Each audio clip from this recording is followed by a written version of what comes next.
Hər kəsə salam canlarım mənim. Novruz bayramı münasibəti ilə sizi ürəkdən təbrik edirəm. Evinizdə ruzi bərəkət olsun, ürəyinizdə isə sevgi və rahatlıq olsun. Şəkər bura paxlava olsun, küsənlər barışsın, küsən blogerlər barışsın. Amma yox, barışmasın. Barışsalar biz nədən danışarıq? Barışsınlar yenidən danışsınlar. Barışsınlar, yenə danışsınlar. Sonra yenə danışsınlar, yenə barışsınlar. Amma mütləq sonra gəlsinlər Aygün Stoksa, Zəhmət olmasa. Yox, küsün, biz sizi barışdıraq. Belə ortasını tapdım ki, nə şiş yansın, nə də kebab. Və insan üçün ən dəyərli olan onun zamanıdır. Bizə öz dəyərli zamanınızı ayırdığınız üçün sizə təşəkkür edirəm. Çox sağ olun ki, bizi izləyirsiniz. Ay, o dalbağa nə qədər xoş söz dedim, bitər oldum. Heç mənə yaraşmır. Biraz badamlı içim.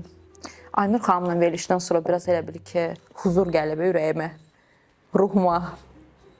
Indi Günel gəlib onu balanslaşdıraram. Kimsə badamlı içmək istəyir. Su soruşmuram, amma badamlı deyirəm. Ay pişikə, bura məşhur eləyim səni. Arada elə belə insanlığım tutdu. Deməli, Novruz bayramı ilə bağlı Bolt Foodda gözəl bayram endirimləri var. Mütləq girin, sifariş verin. Biz də indi sifariş verərik. Bir dənə məşqdən oynayaq. Düşürəm, sən pis insanları hiss edirsən, negativ enerjini hiss edirsən, amma bu dəqiqə məşhur olmaq üzərisən. Ən sevmədiyim bloger kimdir həyatım? Ay, necə qorxurum. Mənə fikir verin. Getdi.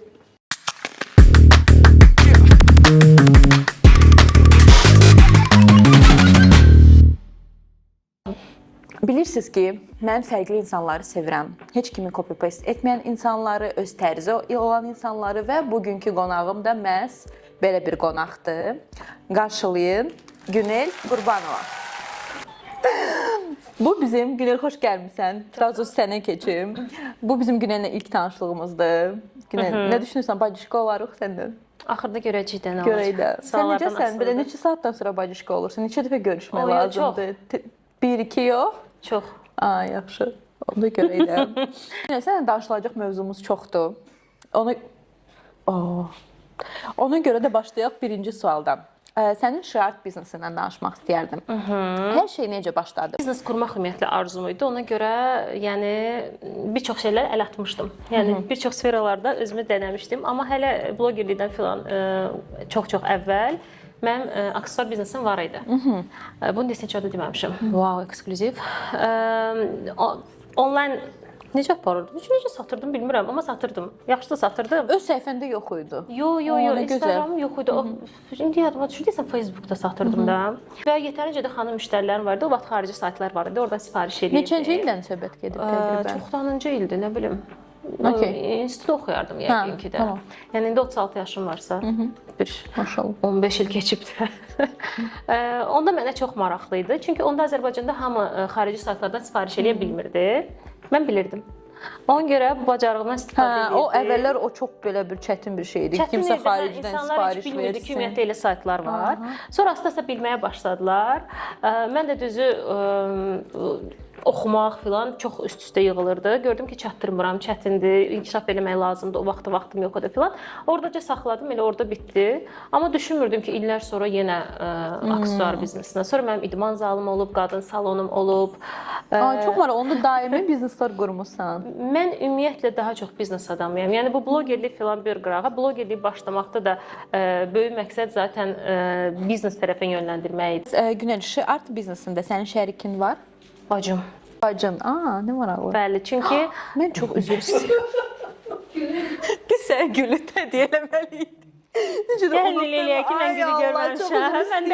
Mən də girəndən fikrim o güldədir əslində ki, bugün yəqin ki, sonda təqdim olunacaq. Atında üstümə görürsün ki, mənə o qədər maraqlı suallar var ki, gözləyə bilmirəm. Günel çıxsa biz. Canım mənim, bu sənin güllərin. Sənin kimi gözəl. Kim gəlir güllərə belə reaksiya verən? Bu arada bir-iki dənə söz deyə bilərəm. Təbii ki, 100%.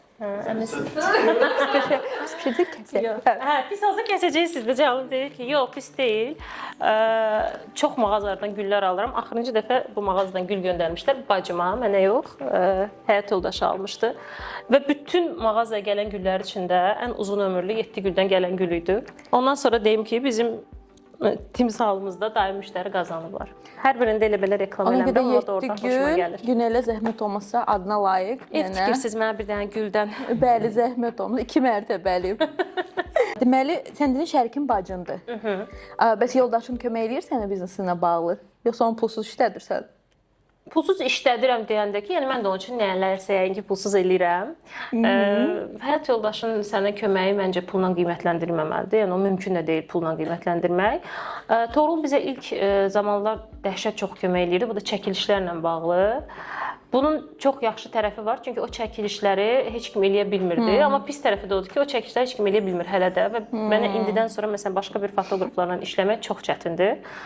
Çünki istədiyimi ala bilmirəm. Ondan sonra dəfələrlə etmişik fotosessiyalar filan yaxşıdır. Heç nə demirəm, amma Toğrulun elədiyi deyil.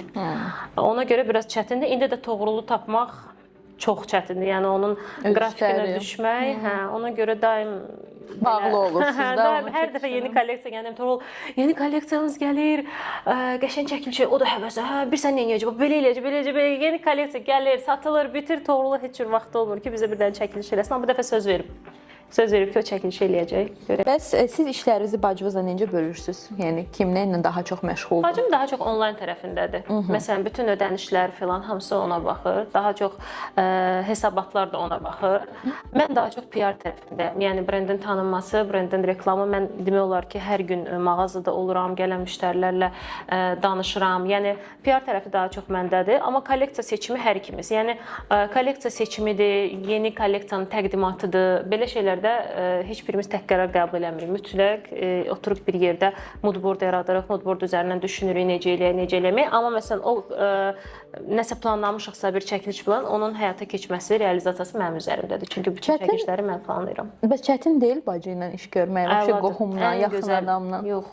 Əgər bacınız adekvat insandırsa, çox gözəldir, çox əladır. Çünki biz o qədər eyni, yəni dünya görüşümüz, həyata baxışımız o qədər eynidir ki, heç bu günə qədər, ümumiyyətlə uşaqlıqdan bu günə qədər bircə dəfə bizim aramızda söz olub. O da məktəb vaxtı. Heç vaxt dalaşmamısınız, bir-birinizin saçını yolmamışsınız? Yox, heç vaxt. Heç vaxt da başa düşməmişəm ki, necə olur o. Oyda, şokdayam. İki bacısınız elə? Bacı. Yox, əsla. Paxılandım biraz. Bacın bürcü, mən ən əsas məqamlar. Əkizlər. Bəs sən? Qoç. Qoçla əkizlər. Qoç bürcü ilə hər insan da yola gedə bilmir. Sən qoç. Mən qoçam. Hiss elədim ha səndə o vibe bacı, qoç bürcü. Zaten məncə biznesdə olan xanımların əksəriyyəti qoçdur. Və bir də bir deyim var ya, iki qoçun başı bir qazanda qalır. Çox yalan bir sözdür. Yəni heç hara fırlatsan uyğun gəlmir. Bütün ətrafım qoçdur, bütün yaxın insanlarım qoçdur, dostlarım qoçdur, oğlum qoçdur. Mağazada hətta işçilərimizin məncə əksəriyyəti qoç bürcüdür. Yəni çox əla tutur. İstəyir oğlan, istəyir qız. Qoçların sözü mükəmməl tutur. Çünki enerjiləri çox bir-birlərinə uyur ona görə. Bəs blogerlər qoç olanda? Hansı bloger qoçdur? Amma birazdan danışarıq. Sonra, sənin üçün başlanğıcda ən böyük etdiyin səhv nə olub? Yəni hansı başlanğıcda biznes? Biznesi bəli, hələ ki biznesdən danış. Şiartda hələ ki səhv etməmişəm şükür. Amma bundan öncəki açdığım mağazada səhv etmişəm, çox tələsmişdim. Ümumiyyətlə bəs biznes açanlara nə məsləhət görərdin? Məsələn, nəyə diqqət yetirsinlər? Biznes açanlara məsləhət görərdim ki, kimsə mağaza açıbsa, yəni həvəslənib açmasınlar. Bunu məsləhət görərdim ilk öncə. Çünki mağaza açmaq, ümumiyyətlə biznesi yaratmaq elə havadan sudan olan bir şey deyil.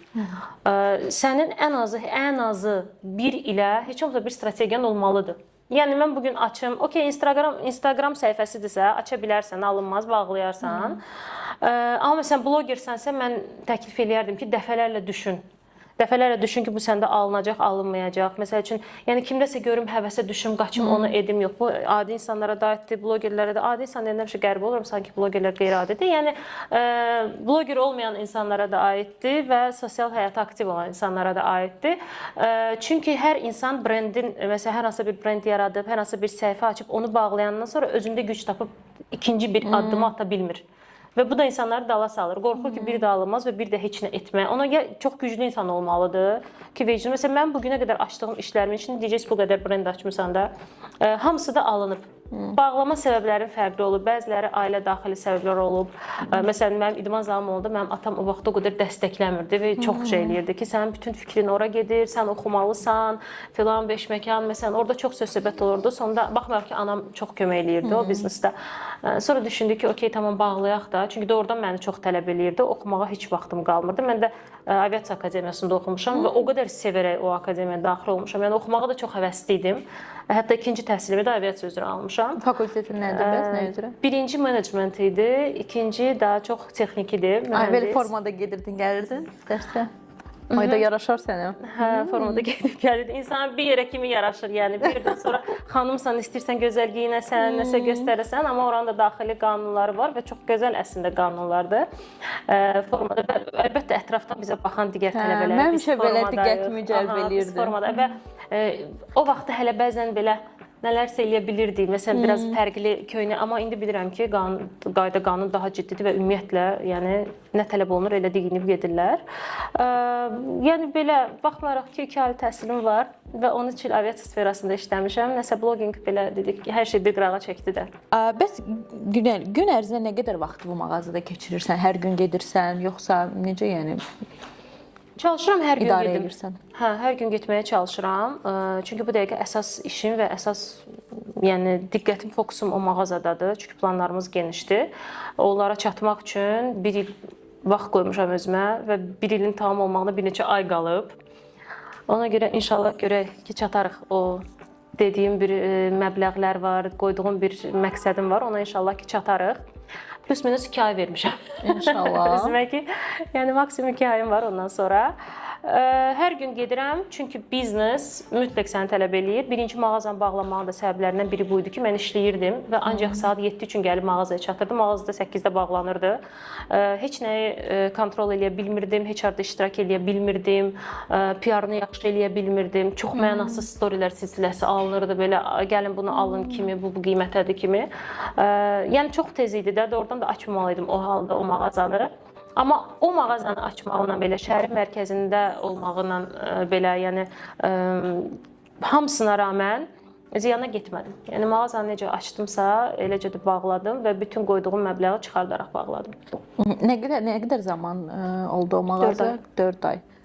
Adı nə idi? Love Delivered birinci brendimin adı.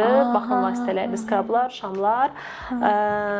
Çox kiçik brend idi mağaza üçün. Ona görə başqa məsələn xanımlarla işləyirdim, əl işləri satırdıq filan.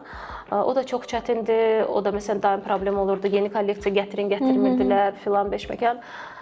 Dedim yeri. Orada da başa düşdüm ki, tək yox. Mən indidən sonra heç bir biznesa tək girişməyəcəm. Bacımla daha rahatdır. 2 nəfər olanda biri yorulanda o birisi dartır biznesi, biri pes eləyəndə o birisi motivasiya olur. Ona görə 2 nəfər yaxşıdır, amma məsələn şərik də heç vaxt istəməmişəm. Yəni bacımdan başqa insanla maksimum Toğrul'la nəsə düşünərik gələcəkdə, amma başqa insanla yox. Yəni ailə üçün. Çətindir, bəli. Tanımadığı insanla nəsə məncə də daha çətindir nəinki tanıdığın. İnvestor ola bilər, hansı ki sən heç bir işinə qarışmır, ancaq investisiya eləyir və sənə o qədər güvənir ki, o çox gözəl bir şeydir əslində investorun varsa. Bu halda olar. Amma sırf şərik və əsas da işdən başa çıxmayan şərik bu dərddir. Yəni Azərbaycanda bizneslərin bir çoxunun getməməyin səbəbi odur ki, şərik bilmədi, hər şeyə girir və bu əksinə biznesi dala aparır. Bəs elə olub ki, hansı müştəri səni əsəbləşdirsin? Yəni isə bir maraqlı bir hal yaşansın. Maraqlı da deməyək. Məni əsəbləşdirsin. Yəni gəlib məsələn belə heç nədən problem çıxartsın. Fərqli müştərilər olur. Mən onlara fərqli müştəri deyirəm. Gözəl söz, fərqli. Əsəbləşdirmək yox, müştəri də hər insan bir cürdür. Yəni doğrudan o qədər fərqli insanlar gəlir ki, bəzən şoka düşürsən. Amma burada misal gətirmək istəmirəm, çünki o müştərilər bəlkə də normalda da həmişə olan insan öz üzərinə götürmür, olmayan öz üzərinə götürür və kimisə xətrinə dəyə bilər. Bizim üçün istənilən müştəri xoşdur. Yəni o qədər hələ ki belə bir neqativ hal yaşamamışıq. Bir dəfə, 2 dəfə belə bir situasiya olub, onu rahat deyə bilərəm, çünki burada belə dəhşət neqativ bir şey yoxdur. Məsəl üçün bir qolbaqdır, yaxud bu dəqiqə əlimdə elə bir şey yoxdur. Məsələn, qolbaqlar olur, tənzimlənən qolbaqlar da. Bu normaldır. O tənzimləyicilər bir-birinə belə keçiricilərdir də onlar. Və bəzən biri biraz aralananda çıxa bilir yerindən. Məsəl üçün olub ki, yazıblar ki, mən sizdən məhsul almışam, məhsul sınıb. Bizə demişik, məsələn, şəklini göndərə bilərsiniz. Şəklini göndərib həmişə deyirik ki, tək ki bizim ən sınav məhsulumuz. Müştəriyə demirik, öz aramızda deyirik ki, yəni belə olsun. Onda da durub müştərini şey eləmirik ki, sən görmürsən ki, bu buradan çıxıb filan. Çünki insandır, bəlkə doğrudan da heç bilmir ki, bunu düzəltmək olar. Onda da deyirik ki, mağazaya yaxınlaşın, biz sizə onu təmir edib verərik. Biz həll edirik. Yəni elə bir dəhşətli bir case bu dəqiqə yadıma gəldi. Bir partiyamız var idi, bunu deyəcəm qorxmadan. Rəng getmə problemi yaşadıq. O partiya çox bizi yordu, çox bizi, yəni şükür Allaha ki, tez bir zamanda müştərilər geri dönüş elədilər və biz onun satışını saxladıq. Burada da, yəni biz normalda həmişə test edirik gələn məhsulları. Burada da test eləmişdik. Amma nədəsə testdə o çıxmadı. Bəlkə daha uzun müddət lazım idi. Testi necə edirik? İndi məsələn o qədər uzun vaxtımız yoxdur ki, aylarla bir məhsul taxıb test edək. Normalda suyun içində qoyuruq bir axşam və səhəri günü məsələn rəngin dəyişməyibsə, üstümüzdə məsələn çimirik eləyirik. Əgər rəngi dəyişməyibsə, bilirik ki, okey, bunu saxlaya bilərik. O kolleksiyanda eləcə test eləmişdi və elə satılan bir kolleksiya idi. Ondan sonra onun daha keyfiyyətlisini satan hələ ki satıcı tapmamışam. O kolleksiya bizi biraz məyus etdi, amma çox şükür ki, doğrudan bizim müştərilərimiz o qədər layihəldilər və brendi də tanıyırlar deyə. Özü bu brendin başlanğıcındaydı, hələ o qədər tanınmırdı. Yəni doğrudan çox qorxduq ki, insanlar pis şey həmişə tez yayılır da. Ona deyir, buna deyir, "Aha, falan kəsin brendindən aldım." Yəni belə oldu kimi biz satışı dayandırdıq və kim bizdən əldə etmişdisə, geri dönüş edənlərin hamısını geri qaytardıq, yaxud başqa məhsula dəyişdik. Geri dönüş etməyənlər də, yəni günü bu gündə əgər elə bir şey olubsa bizə geri dönüş edib məbləğlərini dala istəyə bilərlər məhz o kolleksiyanın. Bəs Günel, ən çox siz onlayn satırsınız yoxsa offlayn sənin fikrincə? Yəqin ki, offlayn mağaza olmaz. Yox, onlayn. Onlayn. Hal-hazırda hər kəs daha çox onlayn satır. Offlayn satış, yəni çöldən mağazaya girib alanlar zaten onlayndan gələnlərdir. Buradan da biznesi olanlara da bir daha demək istəyirəm ki, onlayn biznes sizi hər gün tələb edir. Bu mütləqdir. Bugün story qoymayım, bugün keyfim yoxdur, bugün özüm pis eləyirəm, xəstəyəm, yoldaşımla dalaşmışam kimi bir şeylər olmamalıdır. Düşünün ki, sizin mağazanız var və siz bir gün mağazanı açmamısınız. Ətrafınızda sizin küçədə 100 dənə sizin mağazanızdan var, hamı açıqdır sizdən başqa və insanlar da gəzir. Yəni bu onlayn platformadır da, insanlar daim fırlanırlar burada, storylərə baxırlar və sənin mağazan bağlıdır. Onunki açıqdır. Özü bijuteriya biznesi. Bu çox emosional satışdır. Bijuteriya biznesi bilirsiniz necədir? Müştəri gördü, bəyəndi. "Amma mən bunu istəyirəm." Sən həmin anda ona satdınsa satdın.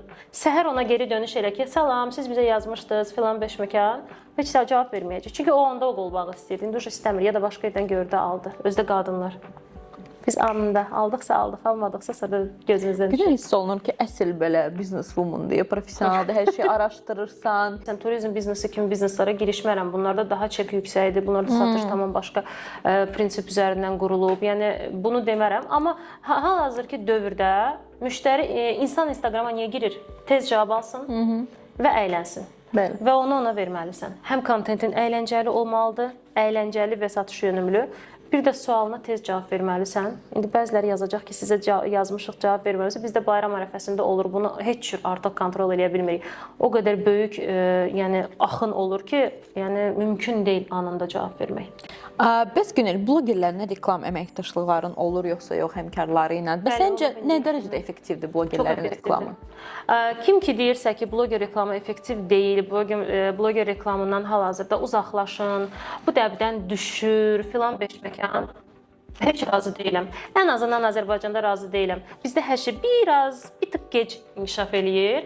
Bizdə əksinə bu dəqiqə məncə blogerlərin belə prime erasıdır, bloger reklamının. Çox gözəl də işləyir, əgər doğru seçim edə bilirsinizsə. Məsəl üçün, sənin biznesindən asılı olaraq o biznes yönümlü blogerləri seçməlisən. Bir də biz, məsələn, blogerlərlə indiyə qədər deyəsən 2 dəfə ya 3 dəfə çalışmışıq. Mən belə daim blogerlərə nəsə göndərməyi, məsələn, onlarla əməkdaşlıq etməyi sevmirəm. Bayramlarda falan ola bilər. Və sonuncu dəfə kiçik blogerlər seçmişdik. Daha doğrusu böyüklər də var idi, kiçiklər də var idi. Amma o kiçik blogerlərdən gələn kütlə tam fərqlidir. Və hal-hazırda daha çox ona odaqlanıram. Necə daha fərqlidir? Daha çox inanırlar sən demək istəyirsən, hə? Baxın, o kiçik blogerdən yazan insanın onundan 5-i alacaq. Böyük blogerdən yazan insanın 30-undan biri heç almayacaq. Amma burada da indiyə qədər formalaşdırdığın auditoriya çox önəmlidir. Məsələn, mən hamiləlik dövrümdə mənim üçün çox çətin idi. Çox çətində otururdum, ağlayırdım ki, mən istəmirəm, mən paylaşım etmək istəmirəm, mən özümü göstərmək istəmirəm. Orada insan o qədər hormonal yəni dəyişiklik yaşayır ki, mənim üçün çox çətin idi. Oturdum, ağlayırdım ki, mən yüzəli bir də mən bloqa qayıtmayacağam. Deyəsən 2 aya falan heç paylaşım etmirdim. Ən qorxduğum da o idi ki, deyəsən qayıtmayacağam heç vaxt. Sonra uşaq oldu, hər şey bala-bala, asta-asta, hormonlar da yerinə gəldi, iş də öz yerinə gəldi. Amma ona rəmən, o qədər müddət olmamağıma rəmən aktivlik düşmədi. Burada yəqin ki, səni nə qədər sevmək, insanlar səni sevməyə önəmlidir ki, sən səbirlə oturub gözləyirlər qayıtmağını və o ərəfədə hər kəs bilirdi ki, yəni mənim üçün emosional çətin dövr idi və mən bir gün storiyaya çıxa bilərdim, 5 gün çıxmaya bilərdim. İnsanlar anlayışla qarşılayırdılar da. Bu çox, amma anlayışla qarşılanmaq üçün sən özün də anlayış göstərməlisən. Təbii ki, bəli. Məncə baxır kim səni nə məqsədlə izləyir. Adam var ki, izləyir amma sevmir. Deməli səni izləyənlər daha çox səni sevənlərdir. Əksəriyyəti bu yaxınlarda bir reels paylaşdım. 14 dənə mahnı oxuyuram. Və belə reelslər daha çox aktivlik üçün paylaşılır ki, məsələn, səs verin, hansı mahnı xoşunuza gəldi kimi. İnsanlar məsələn 1, 2, 5, 6 yazsınlar deyə kommentlərin sayəsində sənə aktivlik gəlir. Əslində buna o qədər ehtiyacım yoxdur, amma dedim eləyim də, hamı eləyir, mən də eləyim, bir cəhd eləyim, görüm ümumiyyətlə baxılacaqmı bu stildə video filan. Bir dənə kommentlərə baxdınız olsa belə göz gəzdirin, görün nə qədər az adam rəqəm yazıb və yenə belə tekstlərdir. Mənim izləyicilərimlə mənim o qədər belə bizim qəribə vəhdətimiz var və mən bilmirəm bunu necə eləmişəm, bu alınıb. Onlar həmişə dolu-dolu yazırlar və yazmağı xoşlayırlar, dəstəkləməyi xoşlayırlar, xoş söz deməyi xoşlayırlar. Mən həmişə biznesdə də, Instagramda da, bloqinqdə də baxıram. Məsələn, başqa bloqerlərə də baxıram. Görüm onlara nə yazırlar, ümumiyyətlə yazırlarmı? Məsələn, baxıram ki, çoxsundan məsələn, nə bilim, alovdur, ürəkdir filan, ancaq smayıllar atılır da. Yəni mənim qədər insan rəğbəti, insan sevgisi bu qədər bol olan kommentlər çox azdır. Mən buna fəxr edirəm doğrudan da. Biz blogerlərə də toxunduq. Barterla bağlı sənə sual vermək istəyirdim. Təzəcə məsələn Sual dünən əlavə eləmişsiniz. Bəli. Dünən əlavə elədim ki, barter o qiymətə olmalıdır ki, hansı qiymətə bloger reklam edir, düzdür? Və kimsə razılaşdı, kimsə razılaşmadı. Bundan biraz ümumiyyətlə belə paylaşımlar çox emosional paylaşımlardır. Zaten sən bunu paylaşmazdan öncə hazır olmalısan ki, səninlə razılaşmayan insanlar olacaq. Mən həmişə deyirəm ki, bloger biraz mental sağlığı yerində olan insan olmalıdır. Həm neqativə, həm pozitivə açıq insan olmalıdır. Yəni mənə neqativ dedilərsə, yıxım, sürüyüm, 50 dənə cavab yazım kimi yox, tamam, hörmətlə yanaşmaq lazımdır. Sənin fikrindir, okey, sən öz fikrində qal, mən də öz fikrimdə qalıram. Beləcə də davam edirik. O paylaşımı eləyəndə 3 dəfə ya 2 dəfə açdım Instagramı ki, paylaşım eləyim, geri çəkdim ki, etməyəcəm. Düşünürdüm, özümə sual verdim ki, hazırsan neqativə. Çünki neqativ bilirdim gələcək və bilirdim ki, handmade eləyən insanlar tərəfindən gələcək və bilirdim ki, onları dəstəkləyənlər olacaq və məni doğru anlamayanlar olacaq. Amma paylaşım etdim və şükür Allaha saysaz orada cəmi 4 dənə, 5 dənə mənlə razılaşmayanlar. Onlar da elə dəhşətli bir neqativ kommentari deyil. Yəni normalda əgər insan o kommentlərə öz fikrini bildirmək üçün gəlmişdisə, fikrini bildirib cavabını alıb sakit durub. Əgər yox başqa bir hype üçün gəlmişdisə ki, bunu paylaşım, bundan nə bilim baxış falan qazanım, o insan zaten davam edəcək, o insanlar mənim maraq dairəmdə deyil. Və normalda kommentarın postun altında neqativ şərh yazanlar əksəriyyəti səni izləməyən insanlar olur. Ya kəşfiyyatda qarşısına çıxıb, görüb, heç tanımadan sən düz demirsən. Mən bugünkü gün burada otururamsa və bu qədər özümdən əminliklə danışa bilirəmsə, biznes sahibiyəmsə, anayamsa, mən bura bir gün içində gəlməmişəm. Mən bura bəlli bir yolum var və mən bəlli bir əziyyətlərdən keçib bura gəlmişəm. Və mənim bura gəlməkdə öz məqsədim var. Necə ki, bayaq biznesimə görə sizə dedim, bir ildən sonra qoyduğum bir məqsəd var. Bloqingdə də mənim qarşıma qoyduğum məqsəd var və o gün hələ gəlməyib. Amma inşallah gələcək belə sürətlə getsə. Yəni, və hər insanın bir məqsədi var. Bu bloqingdə də mənim bir məqsədim var idi. O məqsədlərə asta-asta çatıram. Amma mən də nə vaxtsa başlayanda mənim də reklamların qiyməti 4 rəqəmli, 5 rəqəmli deyildi. Yəni mənim də reklam qiymətim 2 rəqəmli idi, 3 rəqəmli idi. Onda da ona uyğun götürürdün barteri. Hətta onda belə, mənim sualım bu idi. Hətta onda belə mənə uyğun olmayan barterləri götürməmişəm. Bir də barter dediyiniz hər şeyə bu dəqiqə barter adı veririk də. Düzdür? Baxın mən bugün sizin verilişinizə gəlmişəm. Mən sizi öz səhifəmdə paylaşacağamı? Bəli. Təq edəcəmmi? Edəcəm. Bəli. Siz mənə buna görə ödəniş eləmisiniz? Xeyr. Yox, bu barterdir. Yox. Deyil. Bu sadəcə mənim də marağımdadır deyə mən buna razılıq vermişəm və belə deyim, risklərin hamısını nəzərə almışam. Mən bilirdim ki, paylaşım olmalıdır, mən bilirdim bu olacaq, o olacaq. Bu barter deyil. Bu sadəcə ikimizə də, yəni ikimizə də maraqlı olan bir proyektdir. Bu tam başqadır. Barter mən bilirsiniz nə edirəm? Sizə boks göndərək. Güney xanım boks göndərək, öz storiesine paylaşsın. Deyirəm, tamam. Asistentimə yazırlar. Boks nədən ibarət olacaq? Həmişə soruşuram utanmadan. Çünki mənə göndərilən bir şeydir. Bu hədiyyə deyil. Siz mənə hədiyyə versəz, məsəl üçün siz bu paketi mənə bağlı versəydiniz ki, Güney xanım sizin üçün, mən heç vaxt deməzdim onun içində nədir. Mən istifadə etməyəcəmsə qəbul etməyəcəm. Çünki bu hədiyyədir. Bu tamamilə başqa bir şeydir. Mən buna görə sizə minnətdar olacaqdım, götürəcəkdim. Amma biri mənə deyirsə ki, biz bunu göndəririk. Məsələn, siz mənə desəydiniz, biz istəyirik ki, bunun içindəkini siz paylaşasınız. Deyəcəydim, bir də mən deyin də onun içindəki nədir. Çünki bəlkə mən onun için açıb elə bir şey çıxacaq ki, mən bunu istifadə etmirəm. Bu keyfiyyətsiz bir şey. Mən bunu paylaşmaq istəmirəm. Bu mənim tamamilə haqqımdır. Və kaş ki də hər kəs ona göndərilən boksun içindəkinə bu qədər diqqətlə yanaşsa. Çünki biz bunu bir auditoriyaya göstəririk. Auditoriya nə bilir? Biri düşün, mənim auditoriyam, məni tanıyan insan. Mənim reklamımdan, göstərməyimdən bilir ki, bu nədir, nə deyil. Zaten. Amma yenə də mən bunu çıxardıramsa, göstərirəmsə, hətta deməsəm belə bu suyu alın için, mən bunu göstərirəm. O qədər sadə löv, hər şey inanan insanlar var, düşünür, Günel göstərdi, gedim o sudan alım, əladır o su. Heç kəs düşünmür ki, Günel niyə göstərdi? Bu boksda axı PR boksdur da, bunun adı var ki, bu PR boksdur, buna görə göstərdi və bu olmasın deyə mən bunu etmirəm.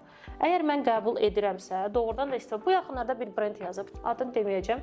Günel xanıma hədiyyə göndərmək istəyirik. Brendin adını tanıyıram deyə və sevdiyim brendlər içindədir deyə, xarici brenddir. Assistentimə dedim ki, zəhmət olmasa öyrən içindəki nədir? Dedi Günel xanım 3 ədəd dodaq boyası. Ya, come on, 3 ədəd dodaq boyası. Doğrudan. Yəni 3 ədəd dodaq boyasının biri neçəyə olmalıdır ki, mənim barter qiymətimə bu uyğun gəlsin. Ya brend də o dərəcədə, yəni wow bir brend deyil idi. Sadəcə belə deyim, daha çox müalicəvi bir brenddir və bəzən istifadə etmişəm, indi istifadə etmirəm, amma öncədən istifadə etmişəm. Yaxşı brenddir. Amma sənin də adın, sanın var. O boyda brend sən, buna görə 3 dənə sən dodaq boyası göndərirsən. Yaxud məsələn aptekdir. Biz Günel xanıma boks göndərmək istəyir. Deyirəm, yox, qəbul etmirəm. Bəzən Toğrulun üzərindən yürüyürlər. Məsələn, Toğrulu tanıyırlarsa, Günələ denəndə qəbul eləsin kimi. Toğrul'la da bizim ilk gündən danışığımız var ki, biz bir-birimizi şeyləməyəcəyik ki, mən qəbul etmirəmsə, mən səni şeyləyim ki, sən qəbul et. Yox, yəni mən səninlə hörmətlə yanaşıram, mən sənin alanına girməm, sən də mənim işimə qarışma zəhmət olmasa. Toğrul'dan girirlər ki, bəlkə buradan dostluq taparıq və Günel bunu paylaşar. Deyirəm, yox, istəmirəm. Yəni mənə aptek nə göndərə bilər? Axı bu dəqiqə mənim ehtiyacım yoxdur. Uşağıma qaz dərmanı göndərəcəksiniz, gedib özüm alacağam məsəl üçün də. Vitamin göndərəcəksiniz, hamısı evimdə var.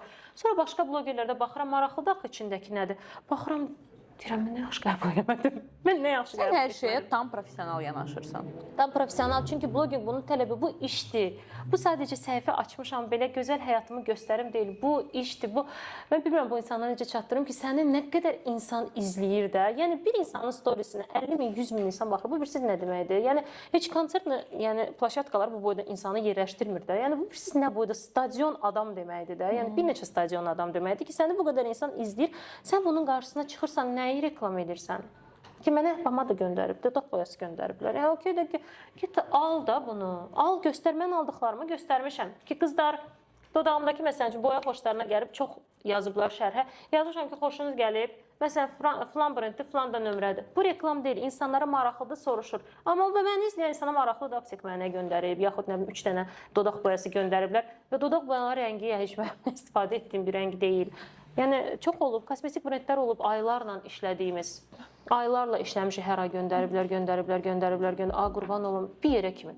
İnciblər məndən, eşitdirmişəm ki, bəlkə bir dənə şey deyəsiniz, yəni də artıq keçib. İnciblər göndərməyiblər, göndərməsinlər, qəbul edənlər var, göndərim, mən etmirəm. Səncə, indi ad çəkmək istəyərsən, istəmərsən, sənə yaxın olan blogerlər var ki, onların iş prinsipi, tərzi sənə yaxındır. Ad çəkməyəcəm, nə pisinə, nə yaxşısına, onu da deyim. Səbəbim də nədir? Hal-hazırda bloqinq sferası elə sferadır ki, burada olan insanlardan hər şey gözləyirəm. Yəni bugün birinə tərif yağdıraram, deyərəm, çox bəyənirəm, çox sevirəm kontenti. Sabah ondan elə bir şey eşidərəm, görərəm ki, deyərəm ki, mən kaş ki heç bu insana adını dilimə gətirməzdim. O səbəbdən adını deməyəcəm, amma var. Biz şərt olaraq məsələn blogerlərlə PR boks üzərindən əməkdaşlıq eləyəndə bizim yazdığımız blogerlərin içində də imtina edənlər olurdu. Çox yaxşı münasibətim olanlardan hətta imtina edənlər olub. Düzünü də deyib ki, məsəl üçün Günel, mən o qədər taxan deyiləm. Məsəl üçün mən bunu qəbul etsəm də sənə bir effekti olmayacaq kimi o qədər minnətdaram ki, düzünü deyib qəbul etməyib. Bu mənim üçün çox önəmlidir. Bu yaxınlarda bir blogerə yazmışdıq. Özdə heç o qədər məsələn böyük auditoriyası da yoxdur. Deyəsən 10 minə qədər idi. Sadəcə xanım özünü çox bəyəndim. Mənə qayıtdı dedi ki, mən barter əməkdaşlıq eləmirəm. Ürəyimdə dedim, nə gözəl eləyirsiniz. Onda sən ədalətlisən də. Yəni özün də o insanlara qarşı özün mən heç vaxt daşlamıram. Məsələn, mənim o videoda paylaşımından handmade üzərindən üstümə gələnlər ki, məsəl üçün handmade xanımlar əziyyət çəkirlər, gözünün nurunu tökürlər. Siz isə dəstəksiz blogerlər dəstəkləmirsiniz. Baxın, niyə handmade xanımları ayırırıq? Yeni başlayan saç ustası eynili ilə əziyyət çəkir. Yeni başlayan dırnaq ustası bütün gün oturur, dırnaq düzəldir, eynili ilə əziyyət çəkir. Onlar da müraciət edirlər. Onlar da istəyirlər biz onların yanına gedək, biz onları reklam eləyək. Mən ona görə dedim, bu elə bir sferadsa, bura girdinsə buradan çıxış mümkün deyil. Ya gərək vecsiz insan olasan, o birisləri vecinə almayasan. Məsəl üçün, siz bugün mənə bu gülü verirsiniz, mən paylaşıram. Sabah 50 dənə gül mağazası yazılır, mən vecimə almıram. Amma mən o insan deyiləm, mən onu vecimə almıram. Mən düşünürəm ki, doğrudan düz deyir axı. Niyə ədalətlisənsə hər kəsə qarşı ol. Niyə bunu paylaşırsan, məni paylaşmırsan? Düzdür, yəni onu paylaşırsansa nə olar ki, məni də paylaşsan və o nə olar ki, bitməyəcək. Ora girməyim deyə mən ilk gündən, yəni indi ilk gündən olmasa da indi artıq o videonu çəkmə məcburiyyətindəyim ki, nə olar mənə bu barterlar gəlməsin. Mən bartera razılaşıram, etmişəm. O halda ki, bu mənim qiymətimə ən azından yaxındır. Okay? Heç olmasa yaxın olsun. Dostlarım, tanışlarımdır. Məsəl üçün insanlar qınayır ki, deyir belə çıxır ki, orada bir kommentari var idi, şərh var idi ki, siz də blogerlərə göndərmisiniz və belə çıxır ki, blogeri dəstəkləyə bilər, amma başqa insanları yox. Orada da başa saldım ki, həmkar başqa şeydir. Bəli, bəli. Düzdür, indi o blogerlərlə münasibətimiz necədir, filan beşməkan inciliyi var, bunu qoyuram bir kənara. O vaxtda münasibət yaxşı idi. Yəni, eyniliklə insanlar ərə gedir, boşanır. Sən ilk gündən bir insanla dostluğa, münasibətə, ailə həyatına başlayanda bilmirsən sabah bu insan necə dəyişəcək və münasibətiniz necə davam edəcək. O vaxt üçün hər şey okey idi, o vaxt üçün yaxşıdır və biz bu barteri etmişik və o da ona razılıq verib. Və mən də qarşılığında heç vaxt gizlətməmişəm ki, mən paylaşım istəyəcəm. Və həmişə onlara sual ünvanlamışıq ki, siz buna razısınız yoxsa yox və razı olmasanız anlayışla qarşılayacağıq. Yəni heç vaxt düşünməsinlər ki, Günel birdən inciyər, ay Günelin brendidir. Və mən də blogerlərin brendlərinə həmişə loyal yanaşmışam, həmişə dəstəkləmək işləmişəm. Çünki biz həmkarıq. Və mən sabah, bu mənə kömək eləyəcək. Mən də sabah eyni ofisdə işləmişik. İşə çıxa bilməmişəm, zəng eləmişəm, işə ulaşmaq nə olar? Mənim işimi yola ver. O mənə deyib qarşılığında ki, mənə bir gün ödənişini elə.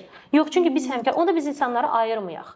Qohum, tanış, qonşu, həmkar olmasın. Bütün insanlar bizim üçün eyni olsun. Yəni bu mümkün deyil. Hər insanın, yəni fərqli yeri var. Mənim üçün əlbəttə ki, tanımadığım bir insanın biznesi ilə mənim həmkarımın biznesi eyni ola bilməz. Mənim münasibətim də fərqli olacaq. Bunu anlayan anlayır, anlamayan zaten mən yendirəm. Mənim maraq dairəmdə deyil.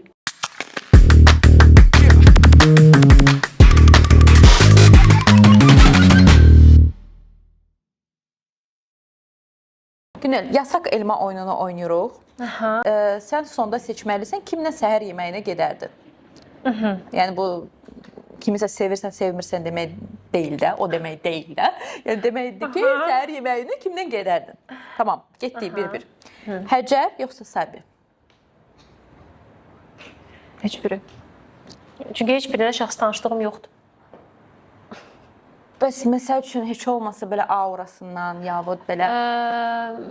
Yox, yəni yox. Səhər yeməyi mənim üçün səhər yeməyi mənim üçün o qədər belə ritualdır da, yəni ora elə bir insanla getmək istəyirəm ki, tanıyıram və mənə xoş olacaq. Yəni heç birini tanımıram, heç birini. Tamam, Asiya yoxsa Leyla Nəsirli?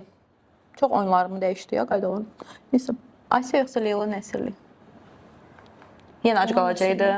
Leyla Nəsirli kimdir? İqan yoldaşı? Yox, Leyla. Ya bacı, xahiş edirəm, bir dəqiqə aləmi vurma bir-birinə. Onsuz da vəziyyət yaxşı deyil. Yəni şəxs tanışım, heç biri. Biz səni yedizdirməliyik gözə görə. Aynur Babaxan yoxsa Nəcibə? Ay dədən vay, heç birini tanımıram. Mən də qısa oyun olacaq. Tanıdıqlarım olacaq. Həmayıl yoxsa Aya Prima? Aya Prima. Tamam. Ayda heç gözləmirdim ha bacı. Çünki heç eyni vibe-da deyilsiniz ha. Neysə. Amma ən azından tanıyıram və ən azından Aygüllə söhbətimiz ola bilər. Yəni söhbət eləyə bilərik. Amma tanımadığım insanla nə danışacağam? Yəni salam. Qədər. O kimdir? Günellə 2 saat çəkişələrdən sonra mən deməliyim. Aya Prima yoxsa Aysel Həsəni? İlkin Əsərin yoldaşı. Bəli. Can, Aysel çox istəyirəm. Aysellə Qaqraz getməyi düşünürdük. Aya bağışlasın. Ayla başqa yerə gedərik. Aysel. Bacıqı gələrsən mənlə, mən sənə gedərəm. Onsuz həftə ay gündən görüşürük. Allah axırın xeyirləsin. Və sonda Günel Fərhədli yoxsa Aysel? Ayda. Gülə Fərhədlə aram var. Bəli, Günel Fərhadla münasibətimiz çox yaxşıdır. Günel yoxsa Aysel? Günellə də böyük ehtimal ki, ya özü də bilir. Başqa vaxtda başqa yerdə görüşərdim, amma səhər yeməyinə Aysel. Ona görə səhər yeməyi yeyildi və Aysellə yeyildi. Çox maraqlı. Nəhayət ki, bundan sonra bəlkə gedər ya Aysellə səhər. Bəli, məncə bu seçimdən sonra Aysel məcburdur məncə. Görüşə bilmirik. İnşallah.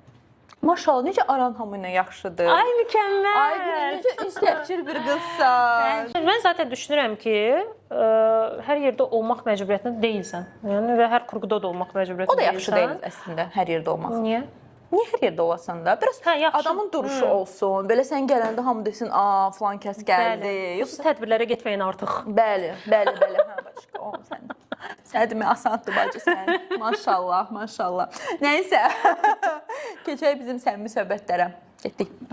Canlarım mənim, gəlin biraz xaosa ara verək. Bilirsiniz ki, mən hər zaman sizin zövqlü və baxımlı görünməyinizi istəyirəm. Və təbii ki, gözəlliyin ünvanı Savannah Couture'dur. Ekslərə, nextlərə, paxıl qohumlarınıza, hər kəsə acıq vermək üçün sırf Savannah Couture'dan geyməlisiniz.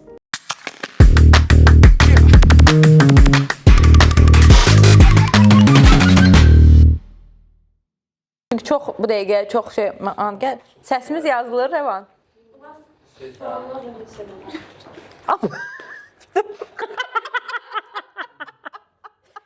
Sonra bacışkalarımız gələcək. Show proqramı bizi gözləyir.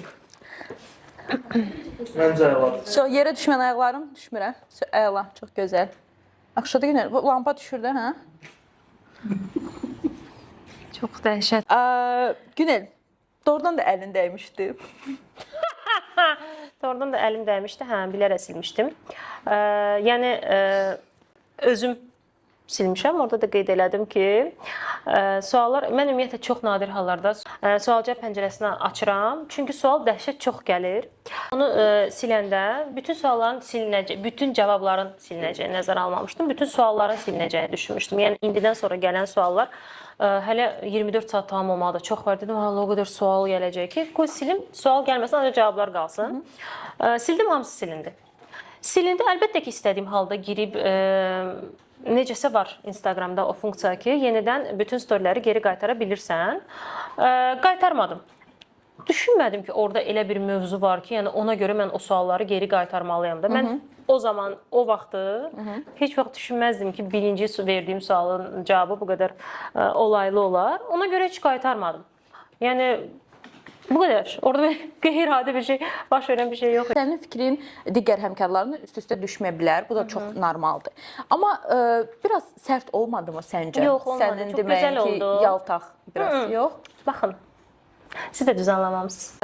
Mən çox gözəl yadımdadır nə yazmışam. Bu mövzu bir tərəfi çox başqa yerlərə gedir deyə mən əminəm ki, siz də mən də bu mövzunu çox eşitmək istəmərik. Bəli, təbii ki.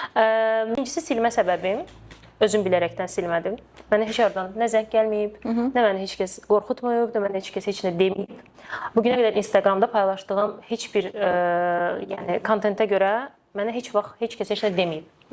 Və mən 13 il işlədim, işdən çıxma səbəbim də bu idi ki, mənim Instagrama girməyə başlayırdılar ki, çox bunu paylaşdı, onu belə dedi, onu elədi. Mən dedim ki, mən işdən çıxanda bir il vaxt vermişdim ki, mən bir il ərzində bu işdən çıxacağam, çünki artıq çox girişirlər Instagrama və bunu mən sevmirəm. Toğrul'la tanış olduğumuzda ilk dediyim olmuşdu ki, mənim Instagrama girmə. Mən sənə qarışmayacağam, sən də mənə qarışmayacaqsan. Çünki bu mənim iş sferamdır. Burada mənim bəlli bir kütləm var və mən bilirəm bunlarla necə danışa bilərəm və mən bilirəm bunlara hansı kontentlə çıxa bilərəm. Zəhmət olmasa məni kontrol etməyin. Və bugünkü gündə də sizlə çəkilişdən öncə də bəlkə də suallarımız çox gəldi sizə filan. Sual verməkdə də mən konkret bilməliyəm, mən hara gedirəm, mənə nə suallar veriləcək. Düzdür, suallar haqqında danışmamışdıq. Amma yəni mən bilməliydim ki, təxminən məni nə gözləyir və bu mənim kontentimə uyğundurmu, uyğun deyilmi? Və o sual cavabı eləyəndə də siləndən sonra yenə deyirəm, əlbəttə ki, geri qaytara bilərdim. Qaytarmamam səbəbidir. Yenə dediyim kimi, yəni bilmirdim ki, bu belə bir olay olacaq. Bilsəydim, əksinə qaytarardım. Daha da olay olsun deyə. Ay, sən mənə də bişbətərsən, bacı, vay. Amma bir məqam var. Baş verən hadisədə orada mən qeyd etmişdim ki, yaltaqlıq naminə edilən paylaşım. Bu sözü mən orada qeyd etmişəm. Və belə deyim, məni izləyən, hal-hazırda da izləyən blogerlərin içində paylaşım edib məni unfollow etməyənlər var və münasibətimiz də çox yaxşıdır. Və onlar da mənə bildirdi ki, mən bunu yaltaqlıq naminə etməmişdim. Ona görə bu söz mənə deyil. Əgər sən bunu yaltaqlıq naminə etməmisənsə, bu söz sənə deyilsə, niyə sən alındın? Niyə sən pis oldun və bu hərəkət, bu addımı atdın? Mən orada qeyd etmişdim. Mən sual cavabımda da, bugün danışdığım burada sözlərdə də, hardasa intervyumda, storylərdə mən dediyim sözün həmişə tam arxasındayım. Çünki mən bir sözü düşünüb deyirəm. Məndə elə gəldi dedim, sonra getdim düşündü yoxdur. Mən bu sözü deyirəm, mən bilirəm nə deyirəm. Mən bilirəm nəyi nəzərdə tutub deyirəm və sabah 1000 nəfər də qarşıma çıxsa mən dediyimin dalında duracağam və dediyimin necə lazımdır izah eləyəcəm və ümid edirəm ki, buradan da izah elədim. Mən o sözü demişəm yaltaqlıq naminə. Və yaltaqlıq naminə edənlər inciməkdə haqlıdır. Yaltaqlıq naminə etməyənlərin zaten heç vecinə də olmadı. Bugün məsəl üçün elektron siqaretlərə qarşıyam. Mən də. Şükür. Biz bugün sizdən elektron siqaretlərə qarşıyıq. Lütfən. Amma sabah biz sizlə bir kafedə əyləşmişik və biz insanlar görür, biz ikimiz də oturuq, siqaret çəkirik. Əgər sən harasa bir kontenti yaradırsansa və sən buna qarşısansa, mən o kontentə girmək istəmirəm. Dedim, bu iki tərəfli mövzudur, amma hər kəs başa düşür söhbət nədən gedir. Əgər sən birlik yaradıb, belə bir kontent yaratmısan və bunu insanlara çatdırmaq istəyirsənsə, hər hansısa bir məğzi varsa yaratdığın kontentin və insanları da səsləyirsənsə ki, məsəl üçün bu siqareti çəkməyin, bu elektron siqaretdən istifadə etməyin. Mən başqa misaldan girirəm ki, amma əminəm ki, başa düşürsünüz. Sən bunu özün də etməməlisən. Bir gün sonra o siqareti çəkmək, o təzədən o elektron siqaretlə səni hardasa görmək. Yəni sən bunu dediyin, sən yaratdığın kontentin, bizim blogerlərin əksəriyyətin ən böyük dərdi budur. Yaratdığın kontentin fərqinə varmadan edirsən. Sən bilmirsən ki, sən nə danışırsan. Bu gün bilirsən bu yox, sabah onu eləyirsən. Bu olmamalıdır. Və növbəti gün atılan o addım, əlim dəydi söhbətləri bir daha sübut elədi ki, 2 gün öncə paylaşılan kontentin nə olduğunu bilmədən paylaşmışdılar. Hansı tərəfdən də fırlatsaz, yanan tərəf mən deyiləm. Əksinə. 100% bacı, səni yandırmaq olar. Sən adama od qoyarsan. Mən həmişə deyəcəm, insana təhsil çox şey verir. İnsana tərbiyə və düzgün tərbiyə və mədəniyyət çox şeydir. Bu ailədən gəlir. Mən valideynlərimə buradan çox minnətdaram.